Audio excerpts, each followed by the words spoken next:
హల్లెలూయా క్రీస్తు పుట్టెను హల్లెలూయా క్రీస్తు పుట్టెను హల్లెలూయా క్రీస్తు పుట్టెను హల్లెలూయా క్రీస్తు పుట్టెను హల్లెలూయా పరమ దైవమే మనుష్య రూపమై ఉదయించెను నా కోసమే అమర జీవమే నరుల కోసమే దిగి వచ్చెను ఈ లోకమే. హల్లెలూయా హల్లెలూయా. దేవునికి స్తోత్రం కలుగునుగాక. అందరు కూడా ప్రైజ్లాడండి. దేవుని యొక్క మహాకృపను బట్టి మనమందరం కూడా ఎంతగానో దాచి కాచి కాపాడబడిన రీతిని బట్టి దేవునికి స్తోత్రం చెల్లిస్తున్నాను. సమయంలో ప్రార్థనతో ఆరంభించుకుందాం. మహోన్నతుడ, మహాకృప కనికరం కలిగిన దేవ, సర్వోన్నతుడ, సర్వశక్తిమంతుడవయ్యా, జీవాధిపతి నా తండ్రి, మీకే స్తోత్రం చెల్లిస్తున్నాము. మీ నామాన్ని గణపరుచుకుంటున్నామయ్యా, మీ నామాన్ని హెచ్చించుకుంటున్నాం, మీ నామానికి స్తోత్రము కృతజ్ఞతాస్తుతులు చెల్లిస్తున్నాం.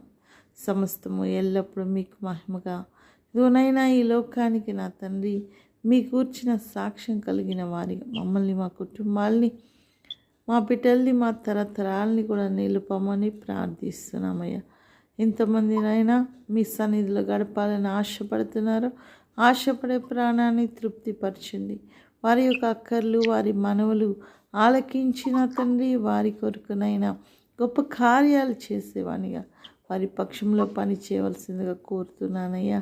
మీకు మహిమ ఘనత ప్రభావం చెల్లిస్తూ ఈ యొక్క ఉదయకాల సమయమునైనా మీ సన్నిధి దయచేయండి, మీ జ్ఞానముతో నింపండి. మాతో మాట్లాడే దేవునిగా దిగిరమ్మని ఆహ్వానించుకుంటున్నాను. వినగలిగిన చెవుల్ని, గ్రహించగలిగే హృదయాల్ని ప్రతి బిడ్డకు కూడా దయచేసి నడిపించమని ఏ సన్న శక్తి గల నామములో అడిగి వేడుకొని పొందినాం తండ్రి. ఆమేన్, ఆమేన్, ఆమేన్. హల్లెలూయా.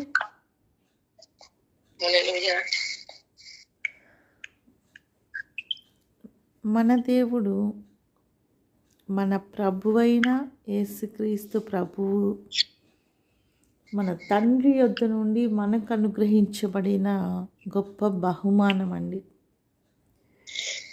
ఎంతో గొప్ప శ్రేష్టమైన విలువైనటువంటి బహుమానంగా మనమందరం కూడా తెలుసుకోవాలి.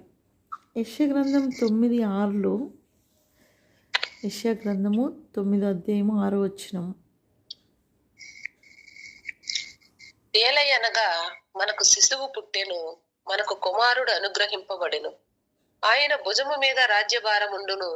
ఆశ్చర్యకరుడు, ఆలోచనాకర్త, బలవంతుడైన దేవుడు, నిత్యుడగు తండ్రి, సమాధానకర్తయగు అధిపతి అని అతనికి పేరు పెట్టబడెను. ఆమేన్. హల్లెలూయా. ఇక్కడ మన కొరకు ఒక శిశువు లోకానికి బహుమానంగా దేవుని కృప వలన పంపబడ్డాడండి, అనుగ్రహించబడ్డాడు. అయితే ఆ శిశువు భుజాలపైన రాజ్యభారం ఉంది. ఆ శిశువు ఎంతో ఆశ్చర్యకరుడు, ఆలోచనకర్త, బలవంతుడైన దేవుడు, నిత్యుడగు తండ్రి, సమాధానకర్తయగు అధిపతి అని పేరు పెట్టబడింది. అక్కడ ఏవైతే ఆశ్చర్యకరుడు అంటే ఆశ్చర్య కార్యాలు చేయటకు శక్తిమంతుడండి. ఇలా ఆయన ఆలోచనకర్త, బలవంతుడైన దేవుడు, సమాధానము వెదకి వెంటాడమని సెలవిచ్చే దేవుడు, ఆయనే సమాధానకర్తగా ఉన్నాడు.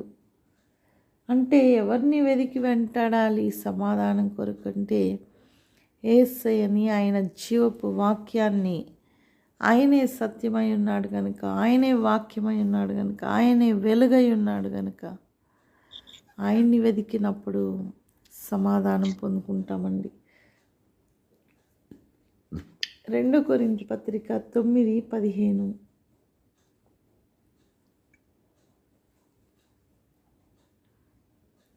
చెప్పసఖ్యము కాని ఆయన వరమును గూర్చి దేవునికి స్తోత్రము. ఆమేన్. హల్లెలూయా. మన కొరకు ఆయన బహుమానంగా ఎంతో విలువైనటువంటి బహుమానంగా ఉన్నాడండి.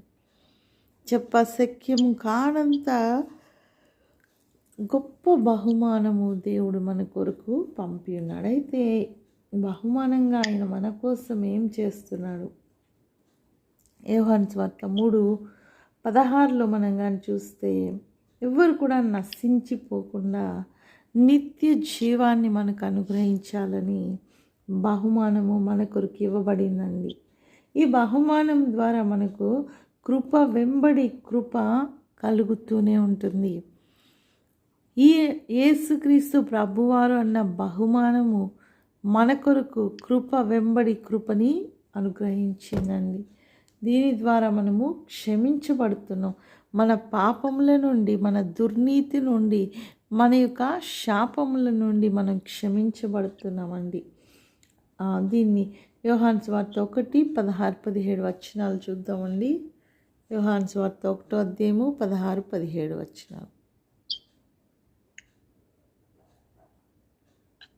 ఆయన పరిపూర్ణతలో నుండి మనమందరము కృప వెంబడి కృపను పొందితిమి. ధర్మశాస్త్రము మోషే ద్వారా అనుగ్రహింపబడెను. కృపయు సత్యమును యేసుక్రీస్తు ద్వారా కలిగెను. ఆమేన్. హల్లెలూయా. ధర్మశాస్త్రము మోషే ద్వారా ఇవ్వబడితే, మోషే ఈ లోకంలో మన వంటి వాడేనండి. కానీ కృప సత్యము యేసుక్రీస్తు ద్వారా మాత్రమే ఇవ్వబడింది. ఇంత గొప్ప వరము, ఇంత గొప్ప బహుమానము మనము తండ్రి యొద్ద నుండి పొందుకొని ఉన్నామండి. అంతేకాదు, ఈ బహుమానము ద్వారా మనము పరిశుద్ధాత్మ దేవుని కూడా, అంటే తండ్రి యొక్క ఆత్మను మన మీద, మనలోనికి దేవుడు అనుగ్రహించినట్లుగా క్రీస్తు అన్న బహుమానము ద్వారా మనకు సాధ్యపడింది. యోహాను సువార్త 16:7. అయితే నేను మీతో సత్యము చెప్పుచున్నాను, నేను వెళ్ళిపోవటం వలన మీకు ప్రయోజనకరము. నేను వెళ్ళని ఎడల ఆదరణకర్త మీ యొద్దకు రాడు. నేను వెళ్ళిన ఎడల ఆయనను మీ యొద్దకు పంపుదును. ఆమేన్. హల్లెలూయా. కాబట్టి ఆయన వెళ్ళిపోయి, ఆయన వచ్చి, ఆయన పని ముగించి తిరిగి ఆయన వెళ్తూ ఊరికనే వెళ్ళలేదు, ఒక గిఫ్ట్ ఇచ్చి వెళ్ళాడండి. ఏంటా గిఫ్ట్ అంటే, ఆయన పరిశుద్ధాత్మ దేవుణ్ణి మనకు అనుగ్రహించాడు. మన తండ్రి యొక్క ఆత్మను మనకు అనుగ్రహించాడండి. ఆత్మ ద్వారా మనం ఈ లోకాన్ని జయించడానికి శక్తిమంతులు అని మొదట మనం నమ్మాలి. మనలో ఉన్న బలహీనతల్ని తొలగించేసుకోవాలి. ఆత్మ చెప్పే మాటలు మనం వినగలగాలి. ఆత్మానుసారంగా మనం జీవించగలగాలి. అప్పుడే మనము విజయం పొందుకుంటామండి. అంతేకాదు, ఈ బహుమానం ద్వారా స్వాతంత్రం పొందుకున్నామండి. గలతీ 5:1. గలతీ పత్రిక 5:1. గలతీ పత్రిక 5:1. ఈ స్వాతంత్రము అనుగ్రహించి క్రీస్తు మనలను స్వతంత్రులుగా చేసి ఉన్నాడు. కాబట్టి మీరు స్థిరముగా నిలిచి మరలా దాస్యమను కాడ కింద చిక్కుకొనకుడి. ఇది దాస్యము అన్నది ఒక కాడి, దానిలో చిక్కుకొనకూడదు అని. ఎందుకంటే మనకు యేసుక్రీస్తు ప్రభు ద్వారా స్వాతంత్రం ఇవ్వబడింది. మన స్వాతంత్రము మనం ఉపయోగించుకోవాలండి. ఎందుకంటే దాస్యము కింద, పాపము కింద, లోకము కింద, సాతాను క్రియల కింద మనము బానిసలుగా ఉండేవారి ఉండకూడదు. వాటిని బట్టి ఆనందించే వారి ఉండకూడదు. వాటిని విసర్జించి వాటిని మనలో నుండి వేరుతో సహా తీసివేసుకుంటే సాతాను ఏమి కూడా మనల్ని చేయలేరండి. ధర్మశాస్త్రం నుండి విడిపించాడు మన బహుమానము కలిగిన ప్రభు. గలతీ 4:4. అయితే కాలము పరిపూర్ణమైనప్పుడు దేవుడు తన కుమారుని పంపెను. ఆయన స్త్రీ యందు పుట్టి అయితే కాలము పరిపూర్ణమైనప్పుడు స్త్రీ యందు మన కొరకు ఆయన పుట్టి ఉన్నాడండి. మన కొరకు ధర్మశాస్త్రం నుండి విడిపించడానికి అనుగ్రహించబడిన ఒక గొప్ప బహుమానంగా మనము చెప్పవచ్చు. ఈ బహుమానము ప్రత్యేకంగా మనందరినీ పాపము నుండి, శాపం నుండి రక్షణను మనకు దయచేసేటువంటి గొప్ప బహుమానమని మనం తెలుసుకోవాలి. మత్తయి 1:21. మత్తయి సువార్త 21 అధ్యాయము 21. తన ప్రజల వారి పాపముల నుండి ఆయనే రక్షించును గనుక ఆయనకు యేసు అని పేరు పెట్టుదవలెను. ఆమేన్. తన ప్రజలు అంటే ఆయన పేరు పెట్టక ముందే, అంటే భూమి మీద పుడుతున్నప్పుడే లేదా పుట్టక మునిపే, జగత్ పునాది వేయబడక మునిపే సమస్తము కూడా ఆదిలోనే ప్రణాళిక సిద్ధపరచబడమైంది. ఆ ప్రణాళిక నెరవేర్పులోని కూడా వెళ్ళిపోయిందండి. కానీ ఇక్కడ ఈ పుట్టిన శిశువు అయితే ప్రతి ఒక్కరి యొక్క పాపముల నుండి రక్షించే శిశువుగా బహుమానంగా ఈ లోకానికి వచ్చి ఉన్నాడు. ఆమేన్, హల్లెలూయా. ప్రార్థన చేసుకుందామండి. మహోన్నతుడా, మహాకృపా కనికరం కలిగిన దేవ, సర్వోన్నతుడా, సర్వశక్తిమంతుడా, జీవాధిపతి, అవునయ్యా, మా కొరకు ఏర్పరచబడిన బహుమానాన్ని బట్టి వందనాలు, స్తోత్రములు. ఇదిగోనైనా ప్రతి కుటుంబాన్ని దర్శించండి.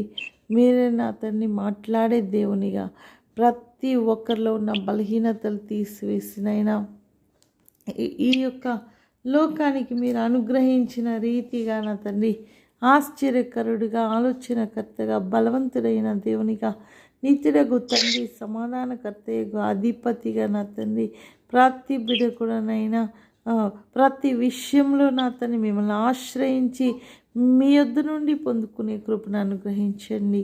ఇదిగోనైనా మీకే మహిమ చెల్లిస్తున్నాను, మహిమ ఘనత ప్రభావము చెల్లిస్తున్నానయ్యా. ఈ లోకంలో మేము సమస్తాన్ని జయించుటకు శక్తిని దయచేయమని ప్రార్థిస్తున్నాను. ఇంకా ఎంతమంది ఇదిగోనైనా బీదలేమి, ఇంకా సత్యం ఎరుగని వారేమీ నా తండ్రి అనేకులు ఉంటుండగానైనా వారందరికీ కూడా మిమ్మల్ని అనుసరించే జ్ఞానము దయచేయమని ప్రార్థిస్తున్నానయ్యా. ఏ ఒక్కరోజు కూడా మేము తొట్టిల్లిపోకుండా ఒక్క విషయంలో కూడా నైనా మేము మా మనసుని ఎక్కడ నిలుపుకుంటున్నామో, మాకు ఇవ్వబడిన సమయము నా తండ్రి ఎలాంటి సమయం ఇచ్చారో అన్నీ కూడా నా తండ్రి చూసుకొని మీ యందు విశ్వాసముతో నిత్యము మిమ్మల్ని అనుసరిస్తూ ఉండుటకు నైనా, మీ దీవెనలు పొందుకుంటకు ప్రతి బిడ్డ కూడా నైనా దయచేయమని సంవత్సరాన్ని మీ హస్తాలకి, మీ అధికారానికి అప్పగిస్తూ ఏ సన్న శక్తులను అడిగి వేడుకొని పొందినాం తండ్రి. ఆమేన్, ఆమేన్, హల్లెలూయా, హల్లెలూయా. దేవునికి మహిమ కలుగును గాక. స్తోత్రం అండి. ప్రైజ్ లాడండి. అందరికి కూడా వందనాలండి.